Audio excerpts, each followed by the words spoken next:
Ya, kita sebentar lagi akan mulai.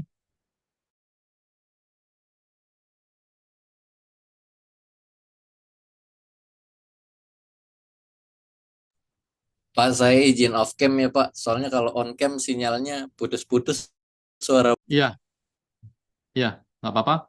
Yang lain off cam tidak apa-apa karena mungkin dalam perjalanan dan sebagainya ya. Kita berdoa terlebih dahulu. Mari kita berdoa. Engkau memberkati Tuhan untuk acara Bible Study pada malam hari ini, supaya kami boleh mendapat sesuatu dan Kau singkapkan kebenaran pada kami, supaya kami memiliki cara pandang yang benar akan kebenaran firman-Mu. Segala pujian bagi namamu, dalam nama Tuhan Yesus kami berdoa. Amin. Ya, selamat malam semuanya. Terima kasih untuk bergabungnya di Zoom kita pada malam hari ini. Saya akan share. Jadi ini kita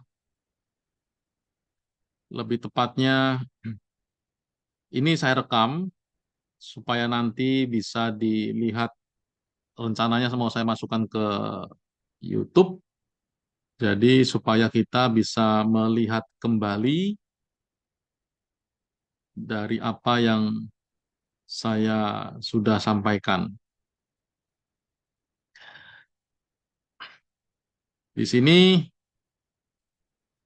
kalau kita melihat di Kejadian 1 ayat pertama nih ya, Kejadian 1 ayat yang pertama ini dikatakan pada mulanya Allah menciptakan langit dan bumi.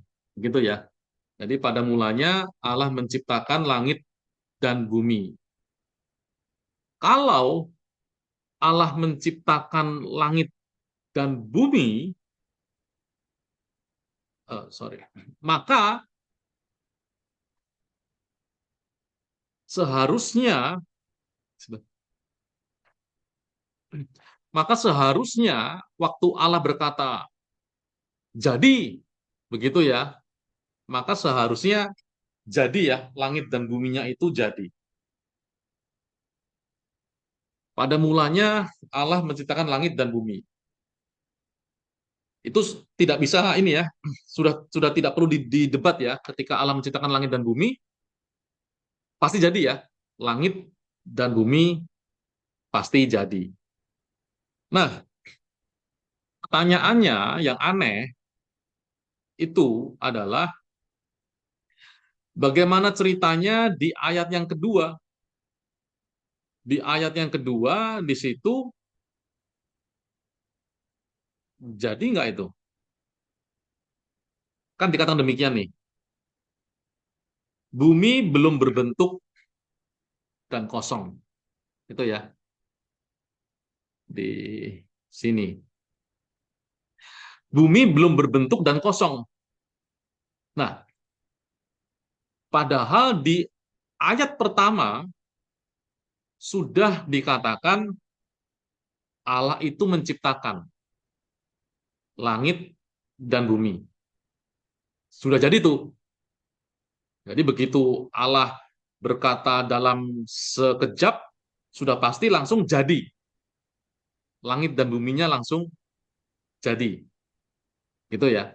Tapi anehnya di ayat yang kedua, kok belum berbentuk dan kosong. Nah, ini kan aneh nih. Kenapa bisa belum berbentuk dan kosong? Padahal di ayat pertama sudah jadi. Mungkin kita berpikir begini. Mungkin kita berpikir begini. Itu karena ayat kedua itu menceritakan bagaimana Allah membuat secara kronologis di kejadian di 6 hari penciptaan. Gitu ya. Masalahnya, hal seperti ini cuma bumi yang belum berbentuk dan kosong. Sementara langit itu sudah jadi. Nah, kan aneh. Harusnya kalau ayat yang kedua ini asumsi kita adalah, oh, ini karena masalah Allah menceritakan lebih detail lagi. Kalau itu masalahnya, maka seharusnya langit juga diceritakan. Tapi ternyata langitnya sudah selesai dan tidak ada masalah. Di ayat yang kedua, buminya tidak berbentuk. Atau lebih tepatnya itu, buminya itu kacau.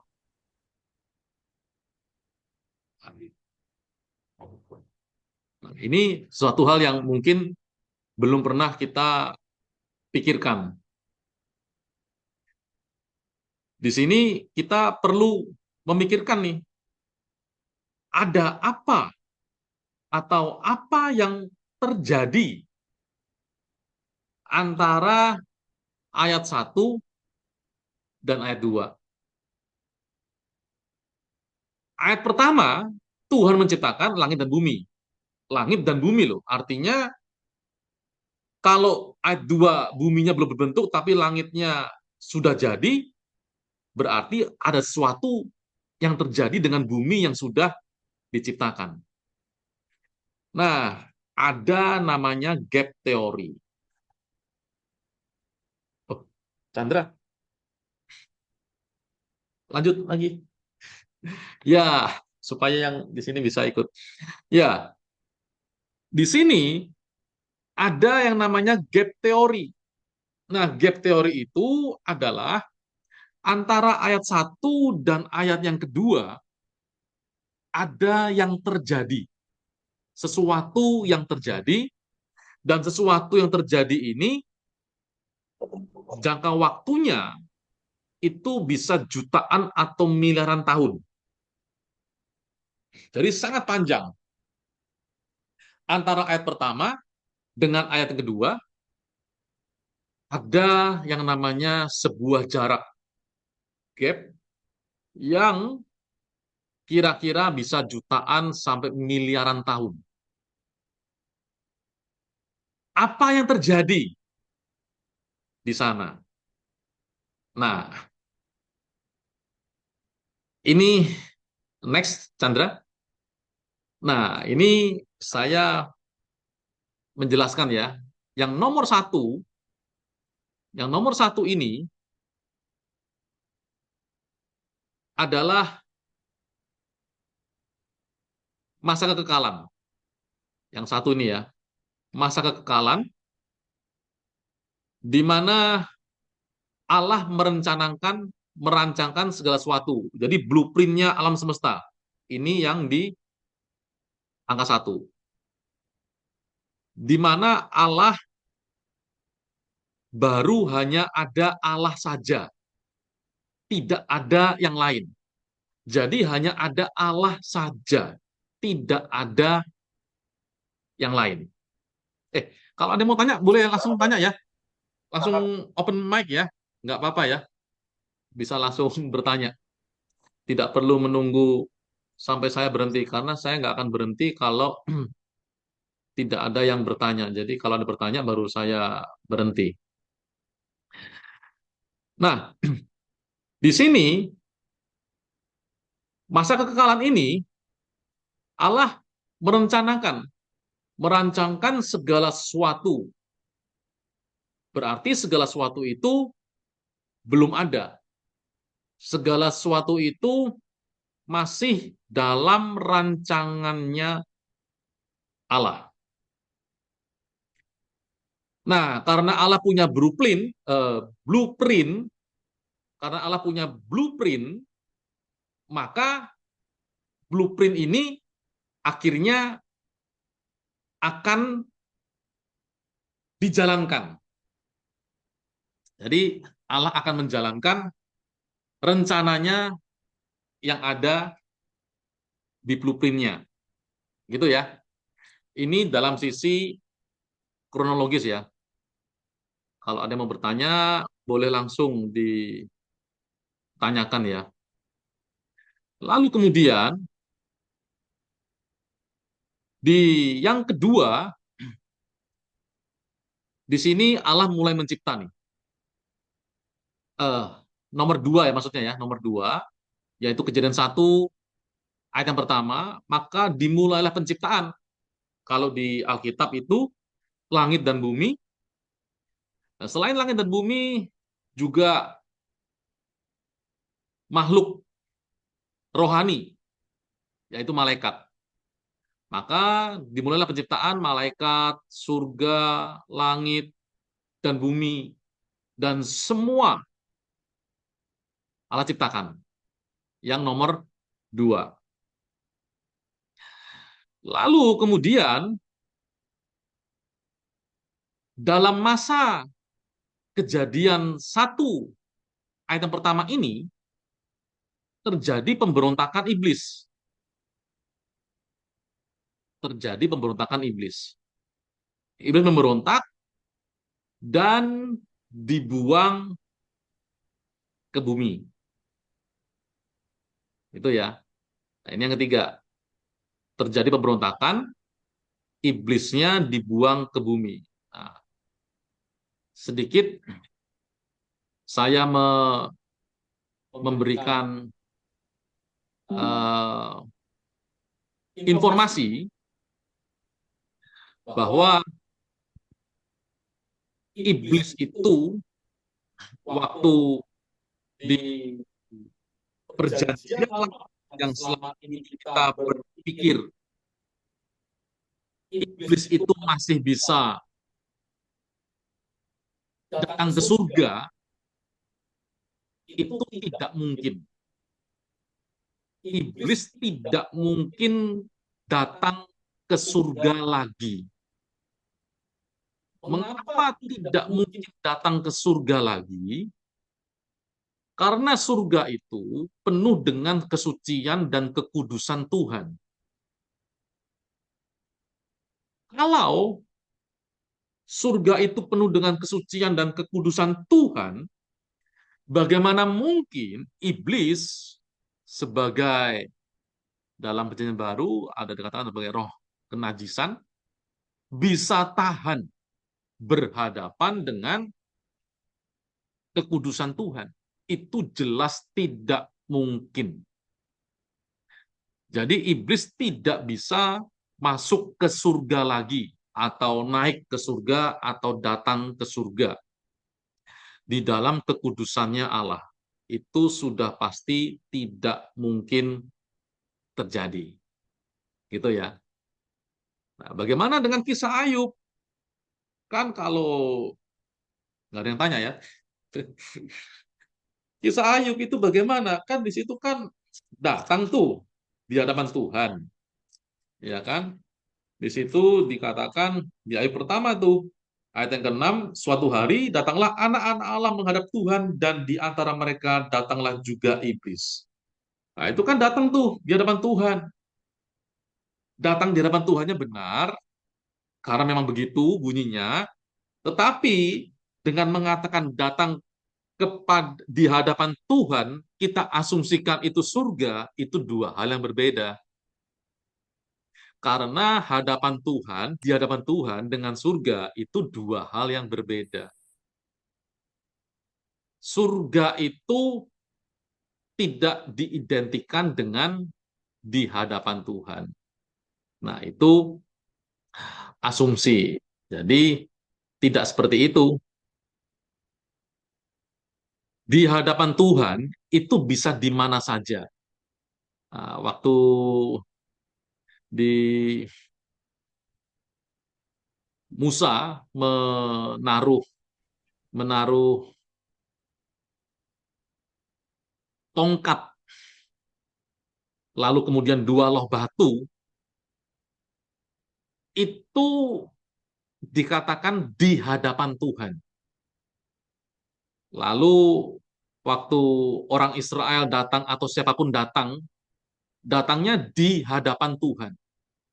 Jadi yang namanya hadapan Tuhan itu tidak diidentikan dengan surga.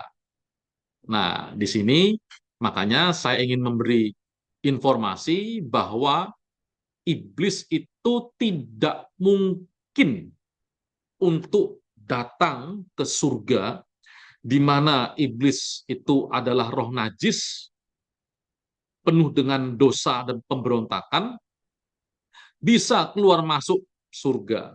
Itu tidak mungkin. Itu ya. Nah, kemudian kalau yang mau bertanya, boleh silakan. Karena pertanyaan itu membuat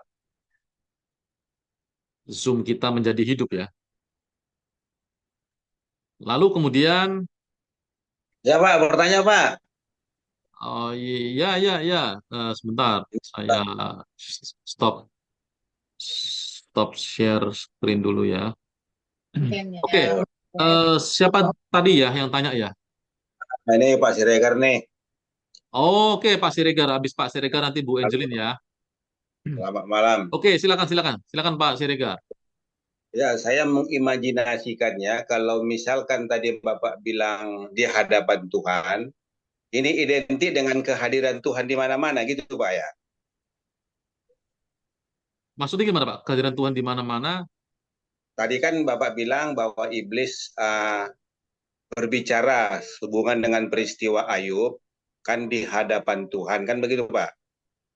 Ya, Ayub pasal pertama, betul. Ya, berarti bukan di surga. Nah, artinya apakah itu identik dengan kemahadiran Tuhan di mana-mana? Maka iblis dengan Tuhan bisa berkomunikasi kan begitu. Di Ayub kan begitu, Pak. Iya, Bahwa iblis itu. Jadi saya apa? Memastikan saja apakah karena kemahadiran Tuhan di mana-mana maka dia bisa berbicara kepada iblis. iya. Bagaimana pendapat? Seperti kita bisa berbicara kepada Tuhan di hadapan Tuhan dimanapun karena Tuhan itu maha hadir. Ya, Dan yang terpenting itu satu lagi, Tuhan kemudian menyatakan kehadirannya. Jadi ya, ada dua aspek, kemahahadiran dan yang kedua Allah menyatakan kehadirannya.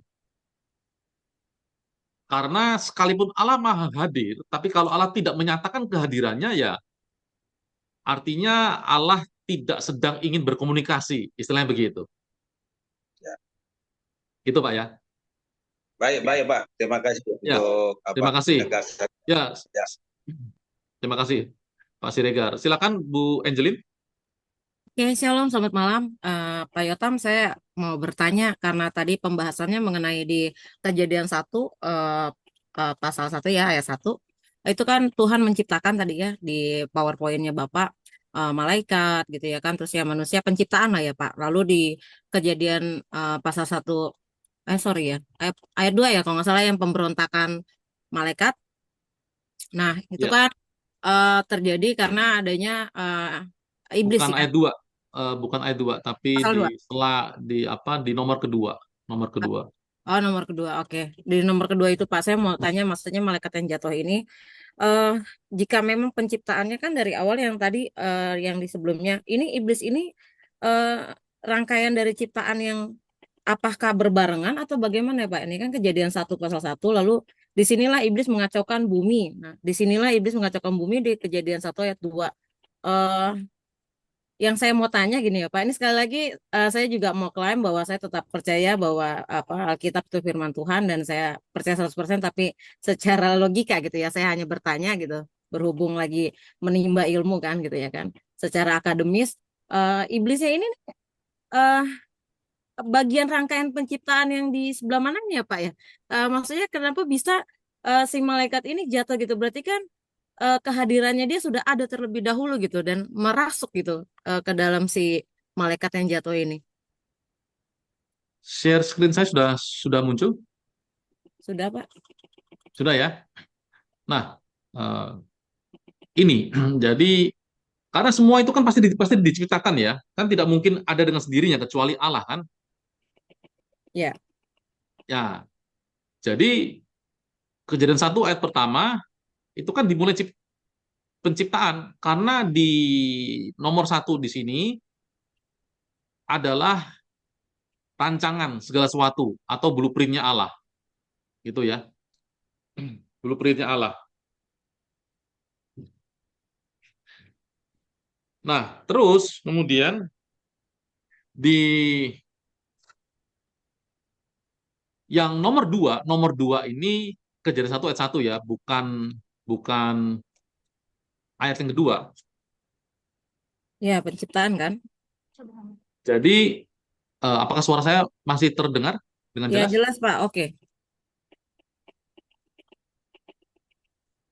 Nggak bisa, ini kan mesti masuk ke speakernya mana? Jadi inputnya ke sini. Ini inputnya. Sorry. Udah kedengeran belum? Suara saya kedengeran nggak? Suara Bapak bagus kok, kedengaran dari tadi, Pak. Kedengaran. Jelas, Pak. Coba Jelas dari Ah, tadi kok, Pak. mereka jawab tapi nggak kedengeran ke kita karena ketutupan sama ini, nggak bisa. Oh, jadi Bapak nggak bisa. Bukan ke sini. Hah? Jadi speakernya juga mati. Mati. Saya nggak dengar suara mereka karena masuknya bukan ke sini, ke handphone harusnya. Nggak bisa. Cek ulang, Pak. Bisa. Ya, sorry, ada teknis di sini. Oke, saya lanjutkan ya. Jadi, ya, terima kasih. Suaranya jelas memang, tapi saya tidak mendengar suaranya ibu bapak di sini. Nah, saya lanjutkan ya. Ini nomor 1, bukan ayat ya ini ya. Nomor 1 itu Allah merancang segala sesuatu. Rancangan itu kemudian kan dijalankan, gitu ya, Bu Angelin ya. Kan dijalankan nih. Dijalankannya kan pasti kan ada permulaannya. Nah, permulaannya itu sudah pasti berbarengan semuanya. Malaikat, surga. Nah, malaikat di sini kan ya malaikat yang kayak Michael, Gabriel, dan lain-lain. Lalu kan ada tempatnya surga. Lalu kemudian ada langit, ada bumi. Nah, itu di masa-masa ini. Nah, kalau pertanyaannya apakah berbarengan serentak dalam satu waktu, itu kemungkinan tidak. Tetapi saya anggap ini ada di nomor 2 semuanya, gitu ya. Jadi semua penciptaan ini ada di nomor 2. Lalu kemudian kita melihat yang di nomor 3. Nomor 3 ini bukan ayat ketiga ya. Nomor 3. Iblis memberontak di surga, lalu kemudian dibuang ke bumi. Begitu. Nah, di sini bukan ayat, Bu Angelin. Jadi setelah Kejadian 1 ayat pertama, kemudian ada pemberontakan dibuang ke bumi. Begitu, Bu Angelin. Oke, baik Pak. Lalu bagaimana dengan tadi mengenai pembahasan mengenai Ayub 1 ya, ayat yang di mana anak-anak apa namanya itu menghadap Allah dan di situ ikutlah iblis dan tadi kan juga dikatakan oleh Bapak bahwa tidak mungkin gitu kan roh kenajisan itu ada tapi eh, kita balik lagi ya Pak, mungkin yang saya masih mau pertanyakan lagi kan di poin nomor 1 ini yang di garis nomor 1 ini kan ada si malaikat nih, malaikatnya kan di surga. Lalu terjadi pemberontakan dan barusan juga Bapak katakan bahwa Sebentar. Nomor 1 ini rancangan. Ini ya, rancangan ya. Nomor 1 ini rancangan. Oke, berarti nomor 2 ya. Saya ke nomor 2. Berarti di nomor Nomor 2. 2. Ya, nomor 2 ini kan ada penciptaan malaikat di surga kan ya Pak ya. Lalu Ya, malaikat yang jatuh itu kan digoda sama iblis ya. Jadi dia mengacaukan gitu. Lalu maksudnya berarti kalau dikaitkan yang tadi dengan pernyataan Bapak yang di Ayub 1 Ayub pasal 1 ayat 6 itu bahwa istilahnya roh kenajisan itu istilahnya tidak mungkin gitu ya berada di surga. Lalu ini bagaimana ya Pak mengenai tentang si malaikat yang jatuh ini dia kan ada di surga Pak gitu. nah, justru karena dia jatuh maka dibuang. Langsung. Dia tidak lagi tinggal di surga. Tapi pemberontakannya kan bukannya di surga ya Pak? ya sudah pasti. Karena kan memberontak dulu baru dibuang, kan tidak mungkin dibuang dulu baru memberontak. Nah, itu maksud saya unsur-unsur yang dari si roh kenajisan ini bisa berarti kan pemahamannya dia sepertinya seolah-olah kayak dia tuh ada juga Pak gitu ya di dalam lingkungan itu gitu istilahnya mungkin kita menganalogikannya ini istananya Tuhan gitu ya, surganya Tuhan tapi mungkin apakah dia di pelatarannya, pekarangannya mungkin gitu ya Pak ya. Maksudnya analogi mungkin seperti itu gitu. Itu bagaimana Pak? Enggak sih, bukan di pelataran pekarangan begitu sih, bukan. Ya surga, surga. Ya karena dia adalah roh. Roh itu sekali diciptakan tidak akan binasa. Dalam arti hilang, hancur. Enggak akan. Tetapi roh itu tetap roh. Manusia juga sama. Manusia itu roh, jadi sekali diciptakan tubuh kita akan hancur jadi tanah. Kalau yang nanti kebangkitan akan dibangkitkan tubuh kemuliaan, tetapi roh itu tidak akan hancur, hilang, lebur gitu ya. Enggak. Jadi roh tetap roh. Nah, kalau kita membayangkan sekalipun kita tidak tahu apa yang terjadi, begitu ya, sekalipun kita nggak tahu apa yang terjadi pada waktu itu, kalau kita membayangkan waktu dia memberontak, ya kemudian diusir oleh Tuhan, begitu. Nah, itu memang dalam waktu yang sangat singkat, begitu, Bu Angelin. Karena nggak mungkin dibuang dulu, baru kemudian eh, memberontak. Itu jadi kebalik kronologinya, Iya, begitu, paham Bu maksud, Angelin. maksud saya ya pasti karena kan ada pemberontakan dulu baru dibuang. Makanya tadi Ya. mungkin saya pertanyakan Pak, berarti kan ada maksudnya ada unsur-unsur dari si iblis ini ada gitu ya Pak ya. Istilahnya sebelum pemberontakan dia sudah ada, sudah hadir dan merasuki si malaikat ini sehingga Oh, malaikat nah, itu. nah, nah, nah, nah. Oh, bukan begitu maksudnya. Saya Mm-mm. mengerti. Oh, maksudnya tuh ada iblis yang ada di surga lalu mengajak para malaikat untuk memberontak begitu. Bukan begitu. Iblis ini adalah malaikat yang jatuh. Jadi awalnya itu memang malaikat dia ini, Ya itu begitu. yang saya mau tanya. Heeh. Awalnya dia malaikat, kemudian dia ini memberontak, maka kita mengenalnya sebagai malaikat yang jatuh. Nah, waktu dia memberontak itulah iblis ini dibuang dan juga orang-orang yang lainnya, atau pribadi malaikat-malaikat yang lainnya itu juga dibuang ke bumi. Begitu, Bu Angelin. Oke, baik Pak. Kalau mengenai dari ayatnya yang terkait itu, apakah yang mengacu pada Yesaya pasal berapa ya? 12 sama 14? 11. 14 ya? Yesaya 14 itu apakah uh, Ya, secara eksplisit dijelaskan di situ mengenai ini? Yesaya itu mengenai Raja Babel, bukan mengenai iblis, bukan mengenai Lucifer. Jadi nanti kapan-kapan kita bahas ya. Kalau Lucifer itu juga bukan iblis, begitu. Lucifer itu bukan iblis. Kayaknya di kelasnya Bu Angelin kan sudah pernah saya bahas itu ya. Pengertian namanya aja sih, tapi kalau asal muasalnya masih belum detail sih gitu Pak. Jadi saya tanya di sini gitu. Iya, Oke, makasih Pak gitu. Yotam. Oke, baik. Silakan Pak Bagus. Salam Pak, salam semuanya. Ya, Mungkin Shalom. bertanya eh, tentang tahapan ketiga atau poin ketiga tadi, ketika iblis jatuh gitu. Suaranya Dan bisa agak keras sedikit, Pak. oke siap, mohon maaf. Cek tes.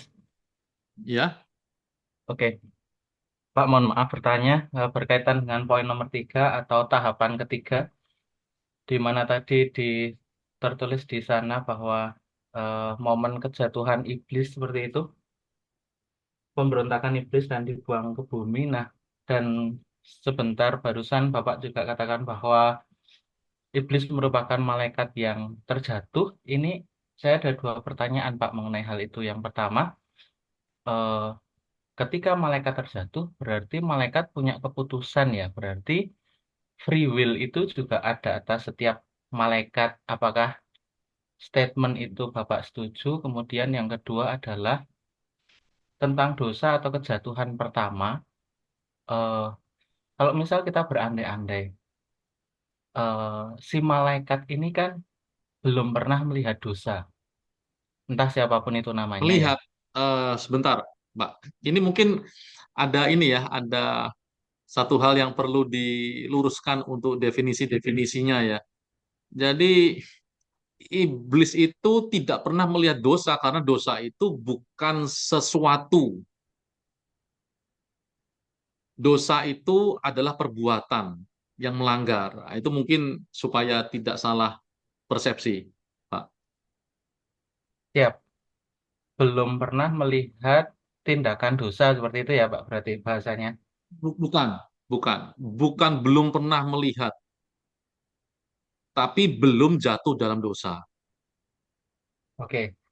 Eh, yang saya mau tanyakan adalah seperti ini. Atau saya analogikan ke anak bayi, misal anak kecil, ketika dia melakukan kesalahan kan dia nggak tahu bahwa itu adalah salah. Nah, misal misal berandai-andai eh, si malaikat yang salah tadi terus bilang, Tuhan, aku nggak tahu kalau itu salah. Apakah tidak ada pengampunan untuk saya? Misal seperti itu, apakah hal itu bisa terjadi, Pak? Terima kasih.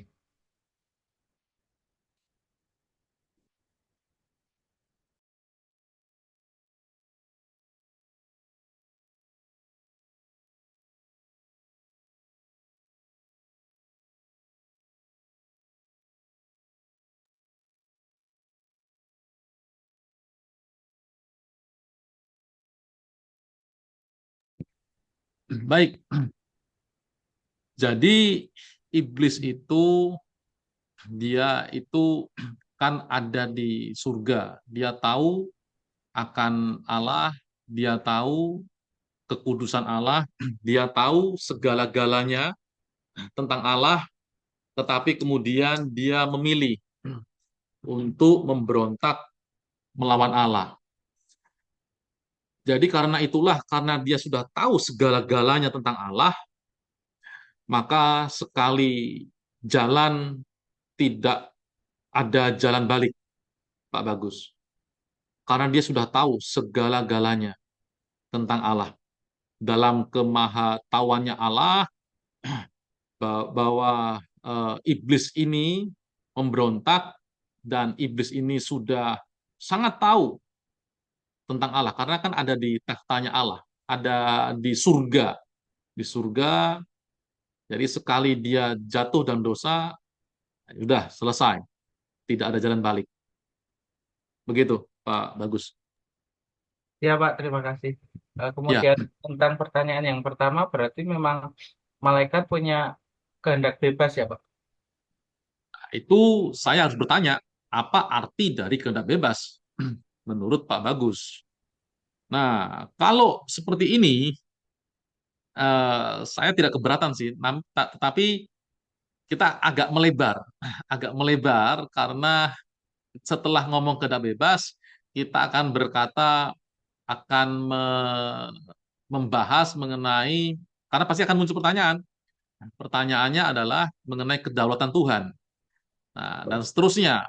Jadi akan panjang kali lebar itu kalau sudah sampai ke sana. Ya, Pak. Karena Saya hanya ini, saya hanya apa namanya, bertanya di area itu, tidak hendak melebar. Tapi kalau misal pertanyaan saya membuat materi ini jadi melebar, ditangguhkan saja, Pak. Terima kasih. ya, baik, terima kasih. Yang jelas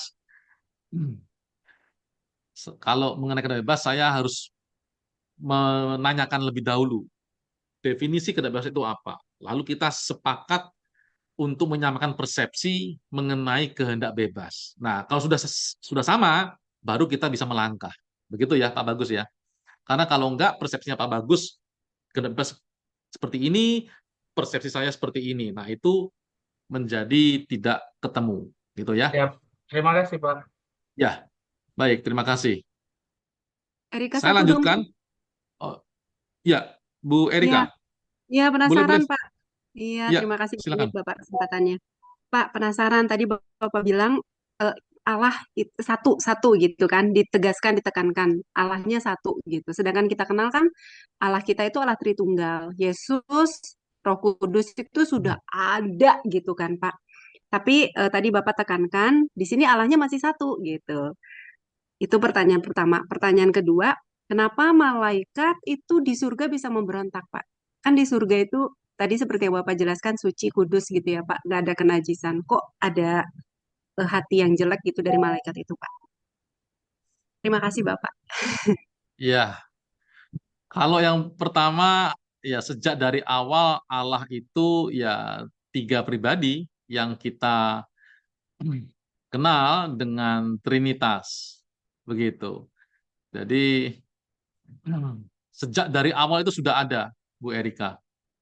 Begitu ya. Itu yang nomor satu ya.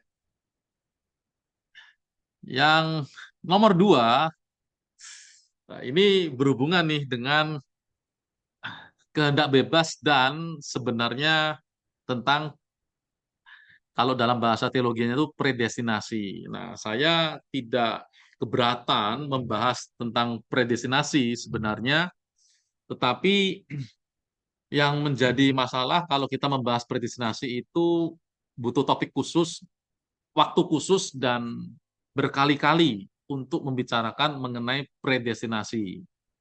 Karena iblis itu sudah pasti ada di dalam predestinasinya Tuhan.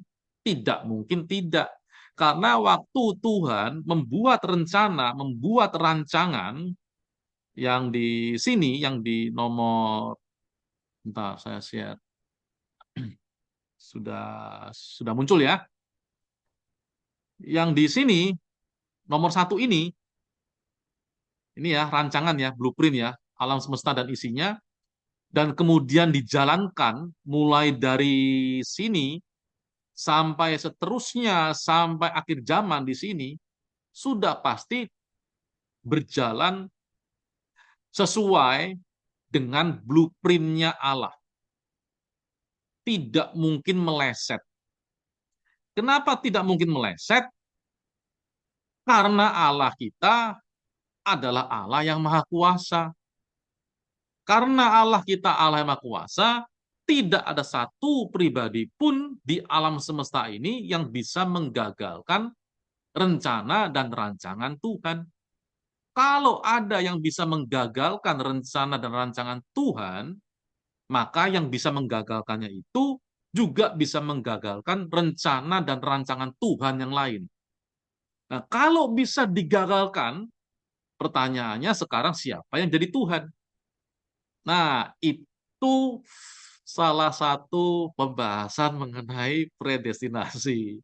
Jadi saya tidak keberatan membahas predestinasi, hanya yang menjadi masalah adalah kalau kita membahasnya sekarang itu nggak akan selesai dan itu butuh waktu, butuh beberapa kali pertemuan yang saya pikir mungkin belum sekarang untuk kita bahasnya.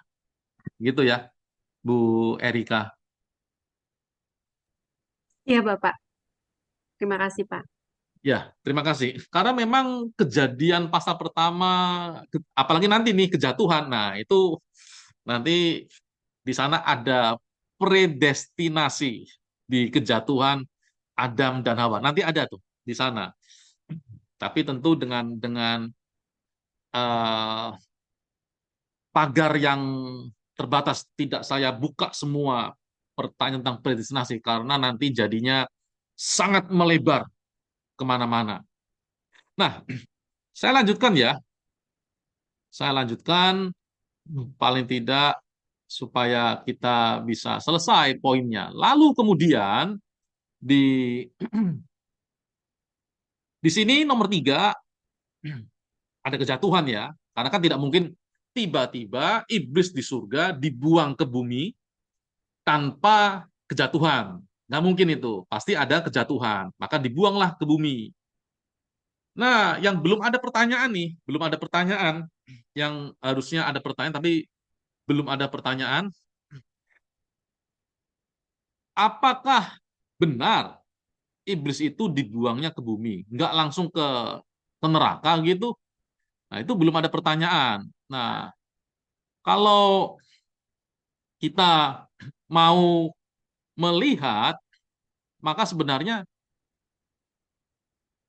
kalau mau bertanya lewat Zoom, jadi supaya bisa didengar.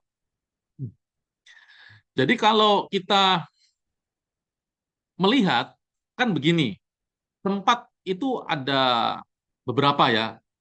Ada di surga, ada di neraka, di bumi. Itu ya. Di surga nggak mungkin. Lalu di mana? Jadi ada dua kemungkinan. Kalau nggak neraka, di bumi. Masalahnya, Tuhan sendiri berkata bahwa di Lukas 10 ayat 18, lalu kemudian Wahyu 12 ayat ke-9, lalu kemudian waktu Tuhan Yesus itu dicobai di padang gurun, lalu iblis itu datang. Nah, ini kan iblisnya kan ada di bumi nih, kan bukan di neraka. Kenapa bukan di neraka? Karena sekali masuk neraka itu final, tidak akan keluar lagi. Di Wahyu 12 ayat ke-9, di situ adalah final. Jadi final judgment itu iblis masuk neraka selama-lamanya, tidak keluar lagi. Nah, jadi di sini kejatuhannya iblis dibuang ke bumi. Ini saya salah nih. Ini nomor 4 nih harusnya nih. Yang 5 ini harusnya nomor 4. Entah kenapa. Saya tidak anti dengan nomor 4 ya. Ini saya salah nih. Salah menulis angka. Ya, itulah. Karena saya dari pagi mengerjakan ini. Nah, di sini di ayat yang kedua. Nah, di sini ayat pertama ya. Di sini ayat pertama, itu nomor 2 itu ayat pertama. Di sini ayat yang kedua nih. Ayat yang kedua, karena di sini ada kejatuhan. Di nomor 3 itu kejatuhan, nomor 5, harusnya nomor 4. Di sini iblis karena dibuang di bumi dan belum ada manusia, maka iblis mengacaukan bumi. Mengapa iblis itu mengacaukan bumi? Karena memang sifatnya dari iblis itu mengacaukan dan merusak. Jadi iblis mengacaukan dan merusak. Nah, waktu dikacaukan dan dirusak ini kapan waktunya? Padahal bumi itu sudah diciptakan nih, di nomor 2 nih, dari diciptakan. Dikacaukannya di sini. Nah, di sini ada namanya jeda, atau namanya gap teori. Nah, jeda di sini bisa berlangsung ribuan tahun, jutaan tahun, miliaran tahun. Terserah kita memasukkan angka berapa, karena yang jelas bukan waktu yang singkat. Nah, karena itulah bumi menurut para ahli yang berumur miliaran tahun sangat mungkin karena kan diciptakannya kan di sini dia. Di sini di nomor 2 ini diciptakannya.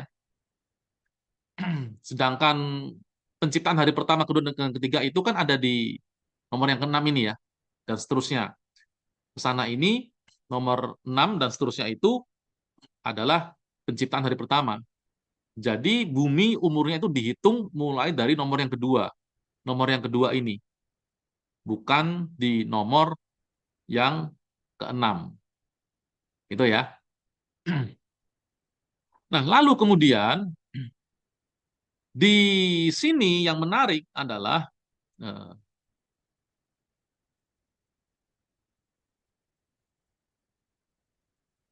sebentar. Ini ini ya. Di sini kalau kita membaca di kitab Kejadian di pasal yang pertama, di ayatnya yang ketiga, jadi ayat kedua sudah ya, ayat kedua situ bumi belum berbentuk dan kosong itu karena iblis yang memberontak, karena iblis yang mengacaukan bumi sehingga bumi kacau. Kenapa kok hanya bumi? Ya karena dibuangnya ke bumi. Langitnya baik-baik saja. Jadi langitnya baik-baik saja. Hanya buminya yang kacau. Kacau balau. Lalu di ayat ketiga nih, berfirmanlah Allah, jadilah terang. Lalu terang itu jadi. Jadi Allah itu menjadikan.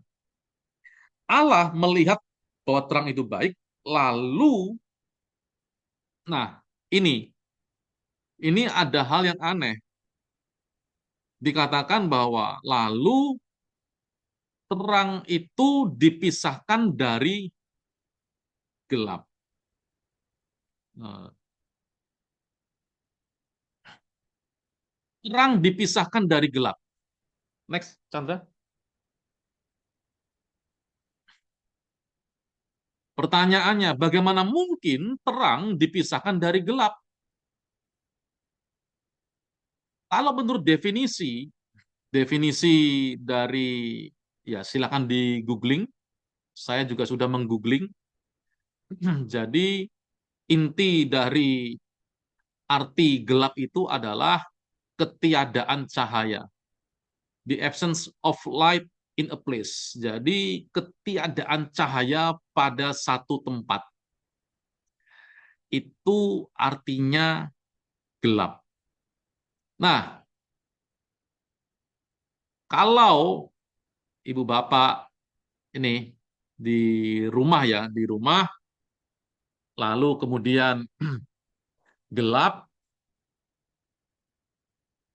karena lampunya belum dinyalakan.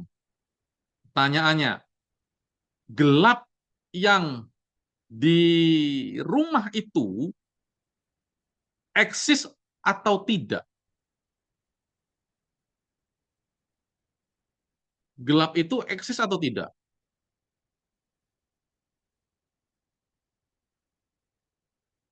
Ada yang mau jawab? Tidak, Pak. Tidak eksis ya. Kalau eksis itu kita ada handphone kita taruh di kamar, lampunya mati gelap. Waktu kita hidupkan lampunya, handphonenya masih ada di sana. Itu namanya eksis. Gitu ya.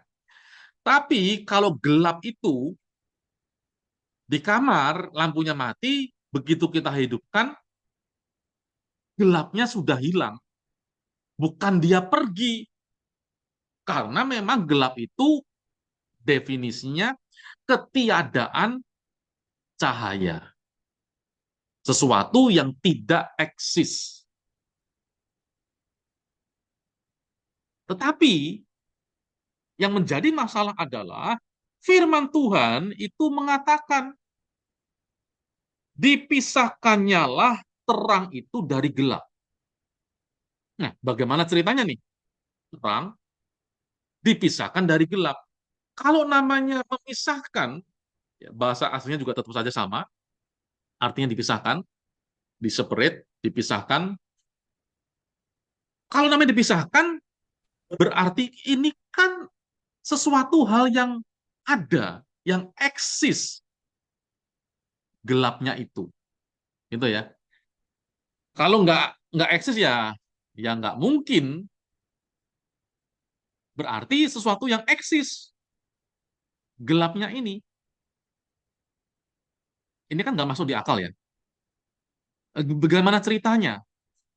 Nah, saya mau menjelaskan, saya sambung untuk share screen yang tadi, saya tambahkan sedikit. Jadi ini, yang perlu kita ketahui ya, mengenai bumi di sini.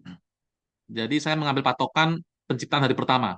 Di sini hari pertama nih ya. Jadi di sini, mundur ke belakang, itu buminya berbeda dengan di sini. Jadi ada di sini dengan di sini. Ini saya kasih apa ya, tanda bulat-bulat, bulat lah.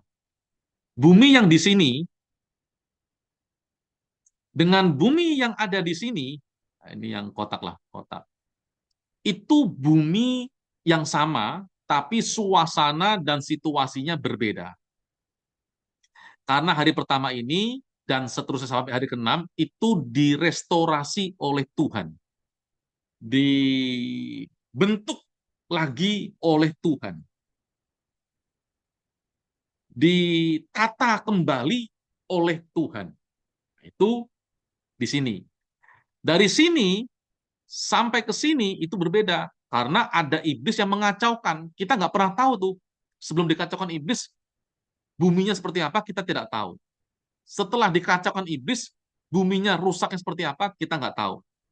Yang kita tahu, dari sini, hari pertama, sampai Nuh. sampai masanya Nuh. Jadi dari nomor 6 sampai ke 7 itu buminya, suasananya sama. Lalu di sini, anggaplah di sini ada, di batas ini ya, di sini ada air bah. Nah, air bah ini mengubah bumi yang sekarang ini, nomor 8 ini. Jadi, antara nomor 7 dengan nomor 8, buminya, suasananya berbeda. Jadi, terang yang dimaksudkan dan gelap yang diciptakan itu bukan di masa Nuh sampai sekarang, tetapi mulai dari hari pertama ini sampai, ya kalau di masa Nuh sampai di masa yang ini, di masa air bah, di masa air bah. Jadi antara nomor 6 dan nomor 7. Begitu. Nah, tetapi yang luar biasa adalah Alkitab itu masih memberikan jejak-jejaknya. Memberikan jejak-jejak bahwa ada gelap yang eksis. Gelap, tapi eksis gelapnya itu. Nah, mana itu gelapnya itu eksis? Kita lihat tulah ke-9. Ini sudah pasti, Ibu Bapak tahu ceritanya, tetapi mungkin nggak ngeh, tidak menyadari ada sebuah kegelapan yang eksis di sana. Kita lihat Keluaran pasal yang ke-10 di ayatnya yang ke-21. Keluaran di pasal yang ke-10 di ayatnya yang ke-21 dikatakan demikian nih. Berfirmanlah Tuhan kepada Musa, ulurkanlah tanganmu ke langit supaya datang gelap. Datang gelap nih. Bukan supaya matahari ketutup awan, bukan supaya matahari tidak bersinar, tetapi gelap itu supaya datang. Gitu ya. Lalu dikatakan meliputi tanah Mesir saja. Sementara di Goshen, Israel dengan Mesir itu berbatasan darat, bukan pulau tersendiri. Gelap itu datang nih, meliputi hanya tanah Mesir yang ditinggali, didiami oleh orang-orang Mesir. Sehingga, perhatikan ya kalimatnya ya, kalimat firman Tuhannya. Orang dapat meraba gelap itu. Mungkin beberapa di antara kita berkata bahwa, oh ini adalah sebuah majas hiperbola nih.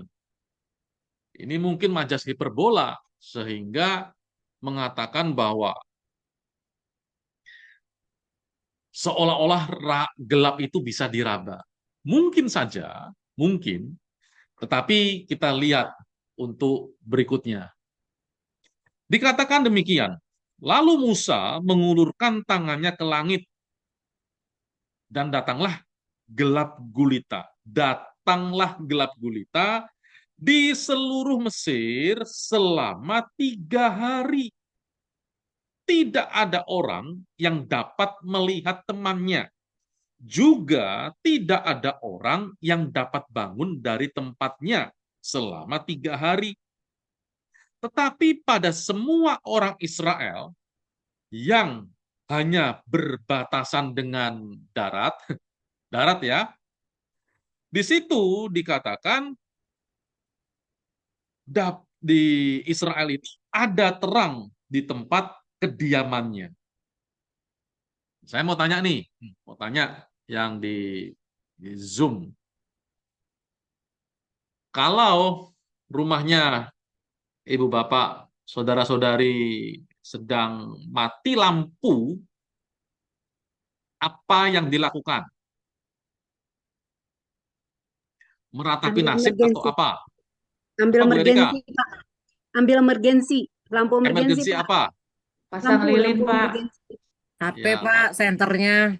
ya, lilin, handphone, emergency lamp, atau yang lainnya, begitu ya. Kira-kira orang Mesir melakukan hal yang sama atau hanya meratapi nasib?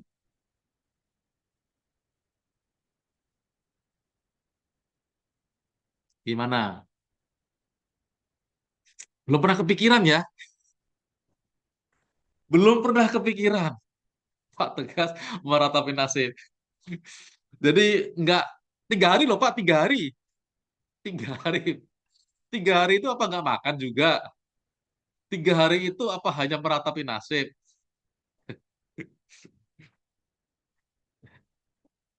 Apakah semua orang Mesir itu hanya meratapi nasib karena tidak bisa melihat apa? Justru karena tidak bisa melihat apa-apa, lalu apa? Nah kan begitu Pak. Karena tidak bisa melihat apa-apa, lalu bagaimana? Coba dibayangkan. Kalau orang Mesir itu kan bukan orang-orang bodoh. Di zaman itu, di masa itu, orang Mesir adalah orang-orang atau bangsa Mesir adalah bangsa yang menjadi senternya dunia pada waktu itu. Yang namanya obor, pelita itu hal yang biasa, hal yang lumrah, dan itu ada di mana-mana. Adalah hal yang mustahil satu tanah Mesir tidak ada yang menyalakan api.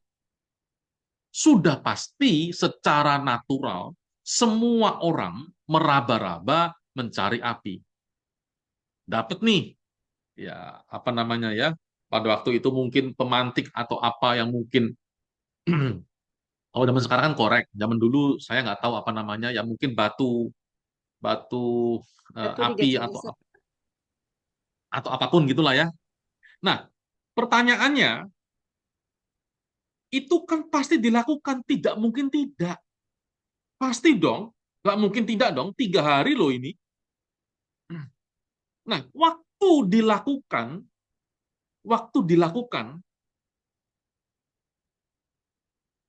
artinya jadi terang atau tidak? Gimana?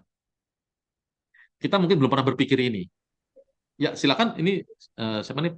Pak Tan Yang Han. Ibu, Pak.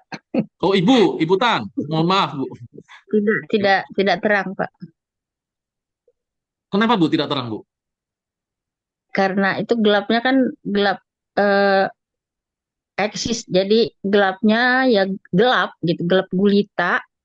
Dan ketika ada penerangan pun gelap itu tidak berlalu gitu. Hanya ya sebatas ada misalnya lampu atau apa, terangnya hanya di setempat itu aja, tapi gelap itu kan meliputi semua gitu. Mungkin bayangan saya seperti itu, Pak. Iya, ya. Bagus. Bayangannya sudah bagus, Ibu. Sudah bagus bayangannya. Jadi, nah ini kalau dari Lydia, jadi sekalipun terang dinyalakan, api dinyalakan, sekalipun tuh api dinyalakan, firman Tuhan itu kan mengatakan tuh, dikatakan gelap gulitanya itu di seluruh tanah Mesir selama 3 hari. Artinya di tanah Mesir tidak ada satupun yang ada terang. Kan begitu kata firman Tuhan nih. Kata firman Tuhan, 3 hari gelap gulita di Mesir. Artinya selama 3 hari tidak ada terang sama sekali di Mesir. Itu ya. Sementara sebuah fakta yang pasti akan dilakukan semua orang, tidak perlu menjadi orang pandai untuk menghidupkan api. Siapapun akan menghidupkan api. Berarti api ini pasti dihidupkan, tidak mungkin tidak. Di sini fakta, gelap 3 hari.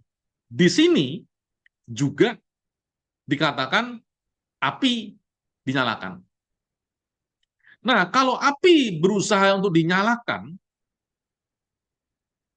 dan gelap 3 hari, maka sudah pasti gelap itu memakan terang itu. Nah, bagaimana dengan ayat yang disampaikan oleh Pak Tegas yang tadi saya sudah baca? Orang tidak dapat bangun dari tempatnya selama 3 hari. Kan tidak semua orang sedang tidur. Tidak semua orang sedang ada di pembaringan. Sebagian orang ada di luar rumahnya, di ladangnya, sedang bekerja. Begitu ya. Di luar nih, di luar. Jadi jangan hanya berpikir ada di dalam kamar. Maksudnya yang asumsi yang mana, Pak Tegas?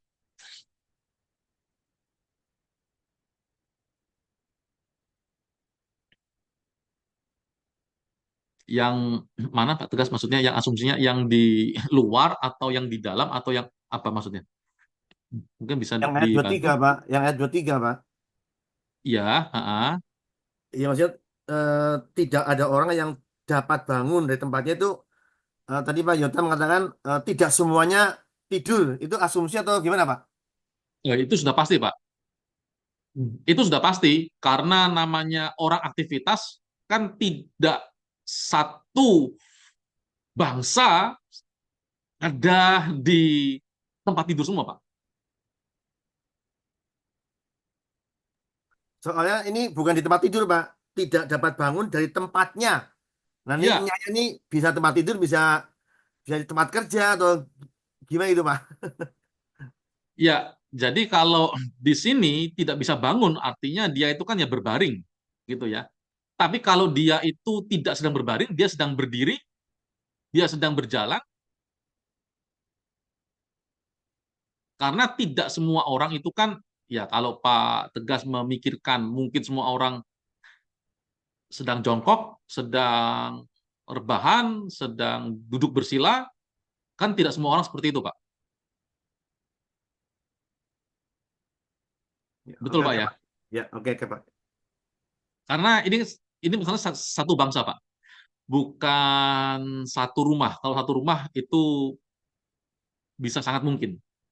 Tapi ini satu bangsa. Artinya, maksudnya dari firman ini adalah bahwa orang itu tidak bisa berbuat apa-apa. Nah, maksudnya begitu, Pak. Maksud dari perkataan firman Tuhan ini, orang itu tidak bisa berbuat apa-apa. Tetapi bukan berarti tidak ada usaha apa-apa. Itu dua hal berbeda. Usaha sudah pasti dikerjakan dan dilakukan. Kalau orang Jawa bilang itu gelap gulita itu peteng dedet. Jadi gelap sekat sama sekali. Yang kita lakukan itu akan kita berjuang untuk mencari cahaya. Nah, ini satu bangsa yang sudah pasti tidak mungkin pasrah dan meratapi nasib. Artinya, ya sudah, lah kan butuh makan. Artinya kan berjuang, merangkak-rangkak, sekalipun firman Tuhan mengatakan tidak dapat bangun dari tempatnya selama 3 hari ini bukan berarti benar-benar tidak bisa bangun. Artinya berdiri saja, maksudnya nggak bisa. Bukan begitu maksudnya, Pak. Artinya tidak bisa melakukan kegiatan, tidak bisa melakukan pekerjaan. Maksudnya begitu, Pak Tegas. Ya, terima kasih. Tapi sudah ditanyakan supaya tidak salah asumsi ya. Nah, di sini maka sebenarnya orang-orang itu berjuang, bahkan yang ada di luar nih, di luar rumah begitu ya. Itu kan artinya kan langsung ke langit tuh. Yang sebelumnya ada matahari, tiba-tiba gelap gulita. Dan tanah Mesir dengan Gosyen, tempatnya orang Israel itu hanya perbatasan darat. Kalau kita mikir, masa tidak ada satu orang pun, orang Mesir pun yang pergi ke Gosyen? Sudah pasti dong, mereka semua berjuang untuk keluar dari Mesir sampai ke Goshen. Sudah pasti. Yang menjadi masalah adalah mereka tidak bisa. Karena kegelapan itu benar-benar membutakan mereka. Kegelapan itu benar-benar membuat mereka tidak bisa berbuat apa-apa.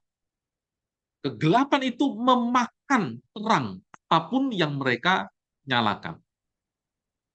Maka di sini, yang pertama ini, gelap di sini adalah suatu gelap yang eksis. Karena waktu terang dinyalakan, terang dihidupkan, terang itu dimakan oleh kegelapan. Mataharinya masih ada nggak?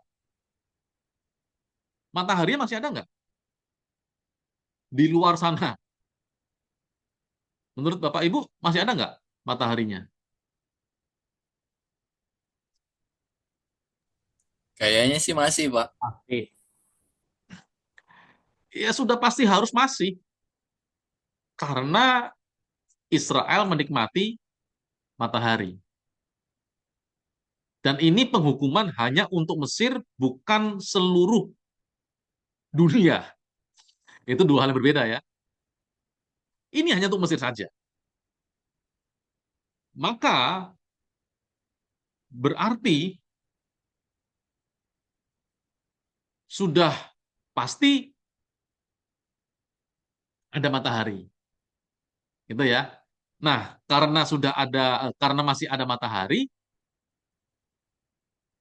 uniknya sinar matahari itu tidak bisa menembus yang siang-siang nih, tidak bisa menembus tanah Mesir.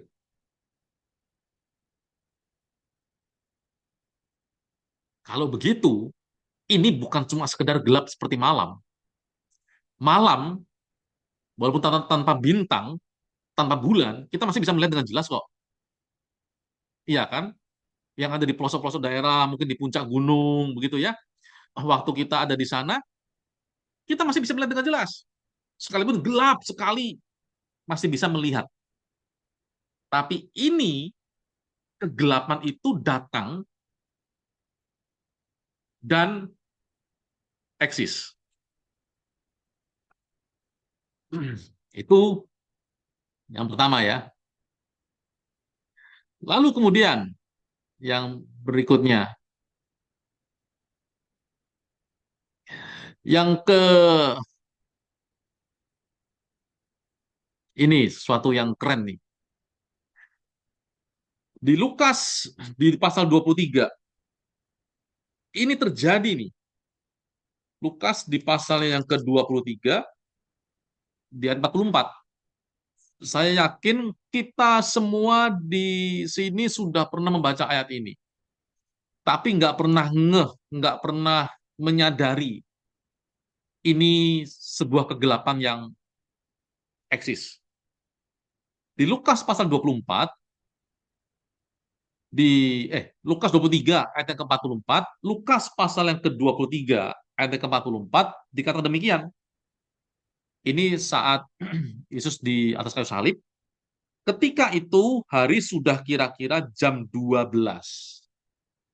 Lalu perhatikan, kegelapan meliputi seluruh daerah itu sampai jam 3.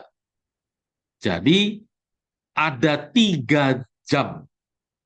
Ada 3 jam kegelapan datang, namun di daerah itu. Sampai di sini mungkin ada yang mau bertanya? Pak, tapi kalau dilihat di ayat 45-nya, Pak, sebab Ya, matahari tidak bersinar. betul sekali. Nah, itu yang saya tunggu pertanyaannya. Jadi, maka kita berasumsi nih, asumsi ya, eh, bahwa ini karena matahari yang berhenti bersinar nih. Begitu ya. Oh, ini ada pertanyaan dari Pak Hendra. Oh, oke. Silakan. Eh, Iya, saya izin bertanya. Eh, di Kejadian 6 ayat 2 itu ada katakan anak-anak Allah. Itu apa ya? Oke, kita di Kejadian pasal pertama sih. Kita berbicaranya bukan di Kejadian pasal yang ke-6 karena itu nanti di waktu yang berbeda ya. Itu waktu kelas Bu siapa ya yang tanya Bu Eva ada tanya. Saya sudah jawab sih, tapi karena ini topiknya berbeda, jadi mungkin di topik yang selanjutnya ya, gitu ya. Siapa? Baik. Ah ya Bu Eva, ya. Sudah saya jawab ya Bu Eva ya. Ya, terima Siapa? kasih. Ya. Nah, betul sekali itu, Ferdi. Jangan-jangan nih, jangan-jangan ini karena matahari yang berhenti bersinar. Begitu ya. Nah, sekarang kita lihat di kalau dalam bahasa Indonesia nih, itu ada kata-kata sebab matahari tidak bersinar. Kalau kata sebab itu menunjukkan kalimat pertama dengan kalimat kedua dihubungkan adanya hubungan interaksi. Gitu ya. Kalau kata penghubungnya sebab. Nah, dalam bahasa Yunaninya itu tidak ada kata-kata sebab. Nah, ini kalau Pak Aris, tembok pemisah Allah buat antara gelap dan terang. Tembok seperti apa ya? Apakah tembok ini tembok yang maksudnya tembok real nyata atau tembok dalam tanda petik, Pak Aris? Tembok yang tanda kutip Pak, yang Allah Oke. hanya bisa buat Pak gitu Pak. Oke, kalau tanda petik, oke, saya setuju. Tapi kalau tembok bener-bener tembok benteng, ini apa hal yang berbeda, begitu Pak Aris ya? Iya. Ya, ya, terima kasih. Kalau tembok dalam tanda petik, oke, saya setuju karena memang eksis gitu ya. Nah, oke, sekarang saya lanjutkan. Dalam bahasa aslinya itu tidak ada kata-kata, tidak ada tulisan sebab, itu nggak ada. Itu nggak ada. Jadi sebenarnya yang ada itu bukan sebab, melainkan kata berikutnya, fakta berikutnya, yang mana kalau dalam ini saya bukakannya dalam versi King James, dalam versi King James itu dia memakai kata dan, itu ya di Lukas di pasal yang ke-23 ayat yang ke-44 itu dan, itu ya, bukan sebab tapi dan. Nah, kalau kata dan, maka artinya itu berbeda. Nah, ini saya share screen. Ya,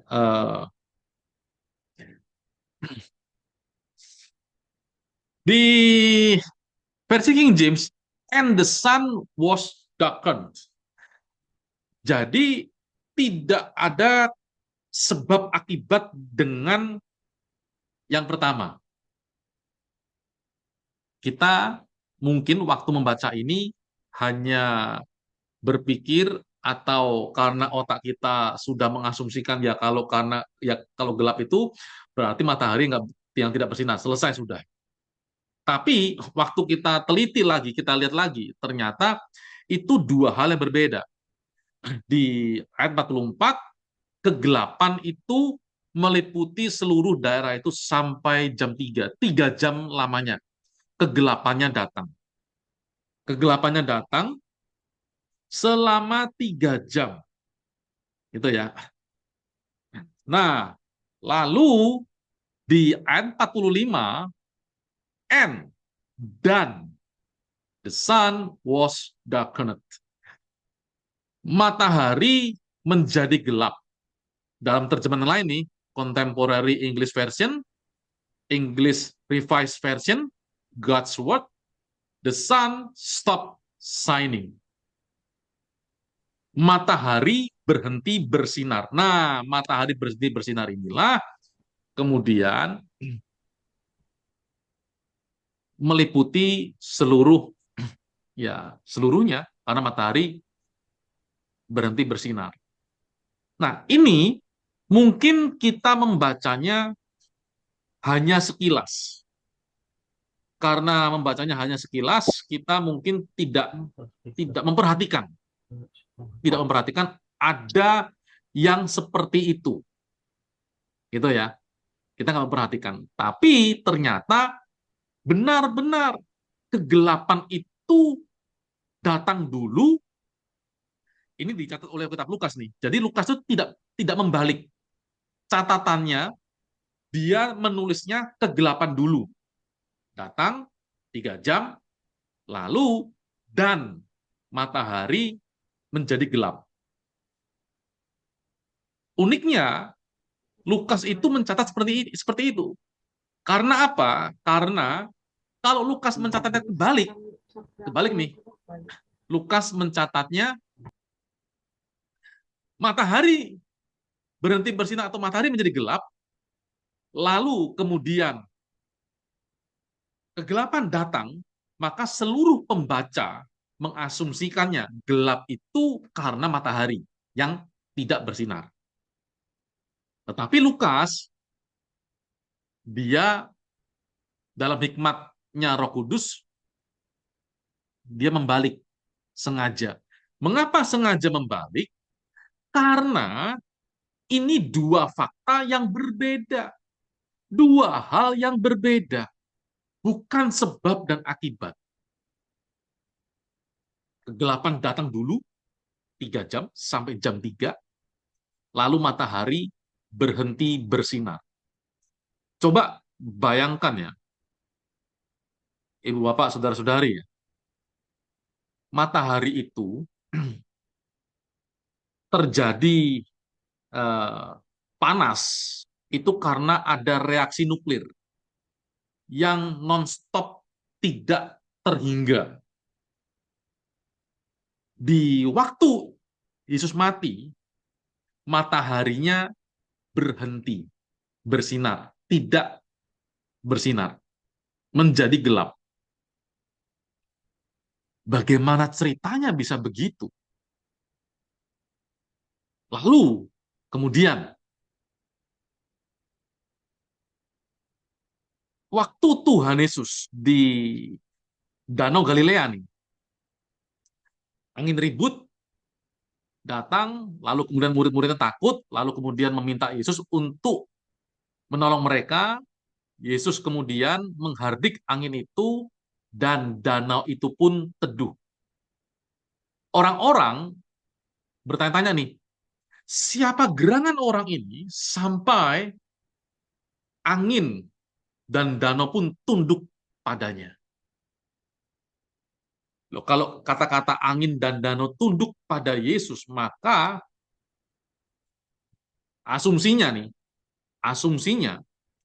bahwa danau dan angin itu pribadi yang hidup karena bisa mendengar. Gitu ya. Karena bisa mendengar lalu taat pada Yesus. Itu karena Yesus memberikan perintah. Begitu ya. Yang di Lukas yang tadi kita baca, itu bukan perintah loh dari Yesus. Di Lukas pasal 23 ayat 44 dan 45, itu bukan perintah dari Yesus, tetapi itu respon. Alam semesta merespon kematian Tuhan Yesus. Kalau merespon, jadi alam semesta ini apa? Sudah pasti tidak mati dong. mati dalam bayangan kita begitu ya, benda mati gitu ya dalam dalam definisi kita. Karena ternyata bisa merespon kematiannya Yesus. Matahari itu tidak diperintah untuk berhenti bersinar atau menjadi gelap. Tetapi matahari merespon. Kegelapan itu merespon. Datang tempat itu. Sebagai bentuk kesedihan, sebagai bentuk ratapan terhadap pencipta yang mati. Keren ya. Alam semesta ternyata punya, kita katakan apa itu? Perasaan. Punya sense perasaan. Jadi waktu kita baca Alkitab, ternyata ada loh hal yang seperti itu. Ada pertanyaan atau tanggapan dari Bapak? Nambahin satu kata aja, Pak. Keren, dahsyat. Iya, Oh, dua kata ya, Pak, itu bukan satu ya? ya satu-satu boleh lah. Keren dan dahsyat gitu ya. Iya, Pak. Kalau nggak pakai Jadi spasi jadi satu kata. satu kalimat, satu kali. Oh, kalau tanpa spasi ya, tanpa spasi. Ya, ya, ya, satu kata. Kata yang cukup panjang. Dahsyat, dahsyat. Jadi kalau kita membaca Alkitab, ternyata di Alkitab itu ada begitu banyak hal-hal yang ternyata di luar, beyond our mind, di atas pemikiran kita. Bayangkan ya, selama ini kan kita berpikir nih, matahari itu kan ya benda mati yang hanya bersinar karena reaksi nuklir, fusi nuklir yang terus berjalan tanpa henti. Titik. Begitu. Ternyata merespon loh kematian penciptanya. Bayangkan. Kalau merespon, itu bukan benda mati seperti yang kita pikirkan kan? Gitu ya. Satu lagi mengenai bukti bahwa kegelapan itu sesuatu yang eksis. Mana nih ya? Ya, di Matius pasalnya yang ke-22. Nah, ini sering kali kita baca ini. Sering kali kita baca ini. Matius 22 dan 13. Lalu kata raja itu ini kan kemarahannya Tuhan. Kemarahannya Tuhan kepada hamba-hamba gitu ya. Matius pasal yang ke-22 di ayat yang ke-13 dikatakan, lalu kata raja itu kepada hamba-hambanya, ikatlah kaki dan tangannya dan campakkanlah orang itu ke dalam kegelapan yang paling gelap. Kegelapan yang paling gelap itu bukan suasana loh, tapi tempat. Berarti kalau begitu, kegelapan yang paling gelap itu adalah tempat. Berarti eksis. Di sanalah akan terdapat ratap dan kertak gigi. Jadi, kegelapan itu eksis. Ada lagi nih. Nah, ini yang berbahaya nih. Ini juga menjadi satu hal yang terus saya uji karena saya tidak mau menjadi seperti ini. 2 Petrus 2 ayat 17. Guru-guru palsu itu adalah seperti mata air yang kering, seperti kabut yang dihalaukan taufan. Bagi mereka, bagi guru-guru palsu, telah tersedia tempat dalam kegelapan yang paling dahsyat. Nah, tentu ini saya hindari, karena itulah makanya ketika saya mendapat sesuatu, saya bergumul dan saya mengujinya terlebih dahulu. Saya terus uji, dan terus uji, supaya saya tidak salah di dalam menyampaikan. Dan Di alam semesta ini, di alam semesta, terakhir nih, ada namanya black hole. Nah, black hole di alam semesta ini, kalau besarnya black hole, itu bahkan dia itu sebesar galaksi yang miliaran matahari itu bisa masuk ke dalam black hole. Karena black hole itu sangat besar. Black hole itu apa? Black hole itu ya ini yang sudah di retouch, sudah di apa ya? Di retouch itu dibuat yang bagus lah gambarnya, begitu ya. Di mana cahaya yang lewat itu akan kesedot dan hilang. Bayangin, cahaya loh.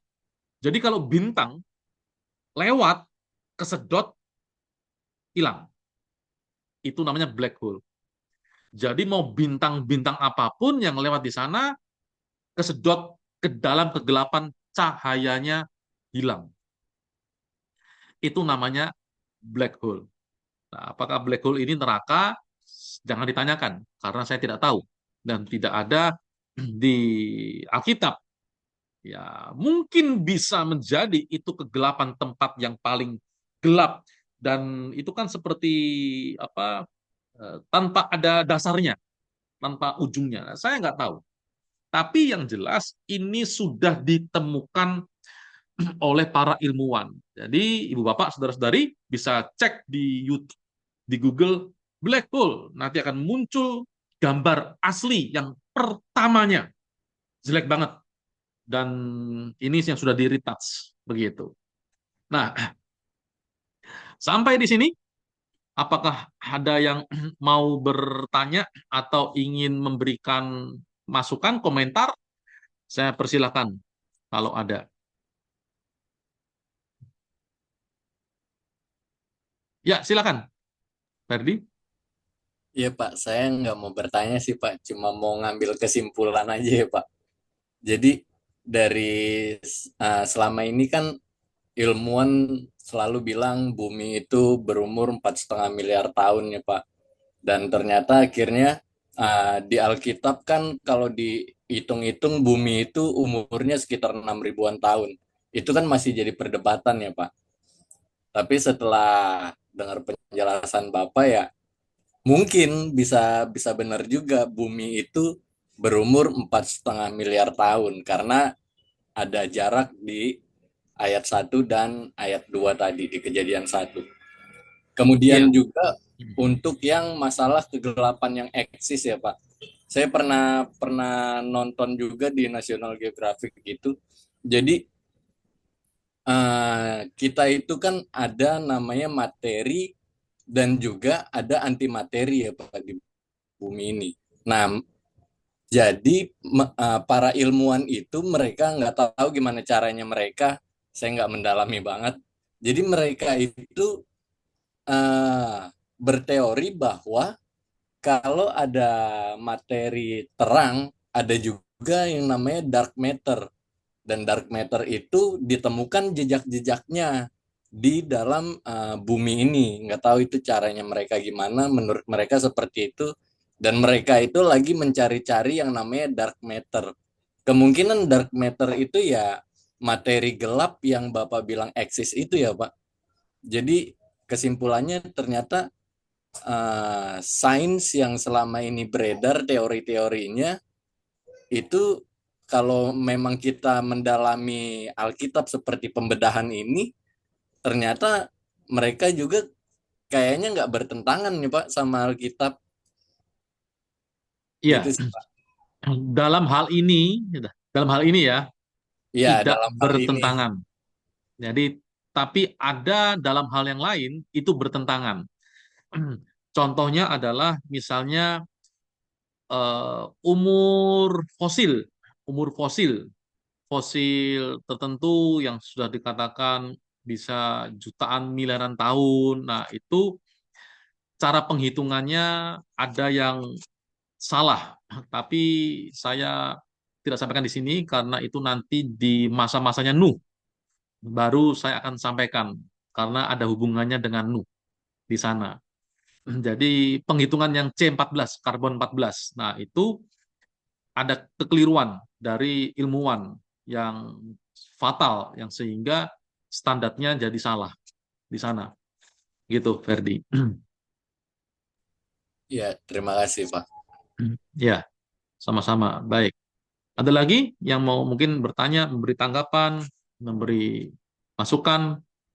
Kalau ada, saya persilakan.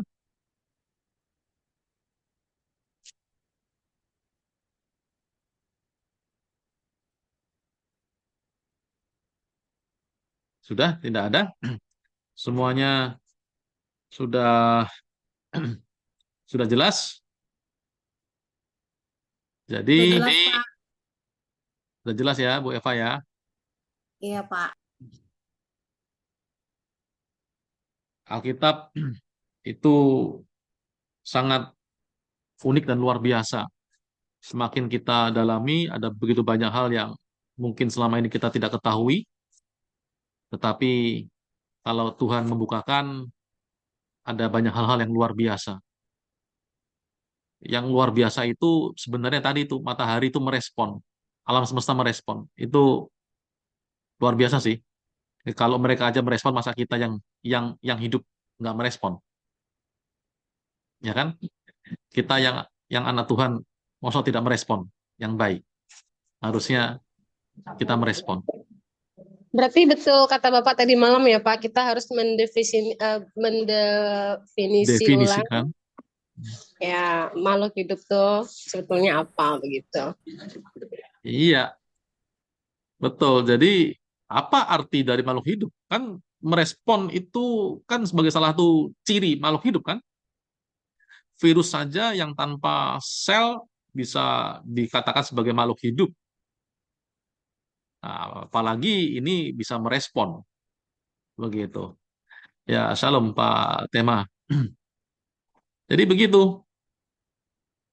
Nanti minggu depan kita akan eh, kembali dalam Bible Study dalam topik yang masih kitab Kejadian ya, karena kitab Kejadian ini sangat bagus, sangat baik untuk start kita belajar Alkitab, gitu ya. Baik, kalau sudah tidak ada pertanyaan dan tidak ada respon, saya akan tutup. Nggak ada ya. Jadi ada sudah nggak ada semuanya. Ibu Tan, Ibu Eva, Nielsen, ada Eme, Pak Bagus, ada siapa nih Ibu Iran Nansih, saya Prita, Ibu Angelin, Pak Tegas, Pak Aryawan, Roida, Grisela, Pak Sevion, Bu Yayen, Bu Erni, Ibu Aida, Ibu Zernih Sega ya, Ibu Debi, Intan, Pak Weni, Pak Tema, Pak Aris, Pak Michael, Manukat lah itu Bapak ya, Darelgo, Pak Hendra, Bu Lili, dan Yeni Istiani. Ya, baik, terima kasih untuk... Wah, protes dulu Pak, Erika nggak disebut. Oh, karena tadi saya sudah sebut Bu Ini juga di enggak loh. awal. Karena tadi sudah ada Bu Erika, ada Bu Juliana, ada Ferdi. Jadi Berarti saya... ini respon ulang dari saya Pak. Oke, jadi respon ya. Belajar merespon kan Pak. Ya, baik.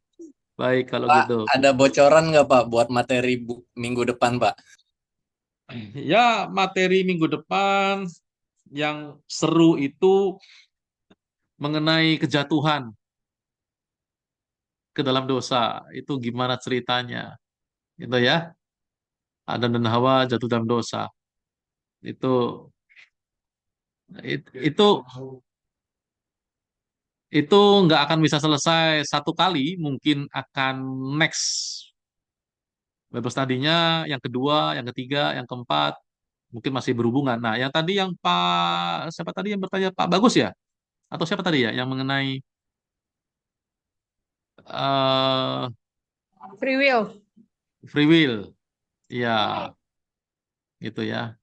Ya, Bu Harusnya malam Erika. ini ya, Pak Yotam, kalau yang itu kan, yang malam ini kan tadi malam sudah, harusnya yang Adam dan Hawa itu malam ini jadi sekalian belajar untuk besok gitu. Base UTS maksudnya. Iya. Oh, UTS bukan ini. Kalau UTS ini ya nulisnya bisa 20 halaman, 30 halaman nanti. Enggak, jadi besok UTS-nya gampang-gampang kok. Kalau mengikuti perkuliahan, mendengar pasti bisa menjawab. Begitu ya. Siap, Bapak. Oke, baik.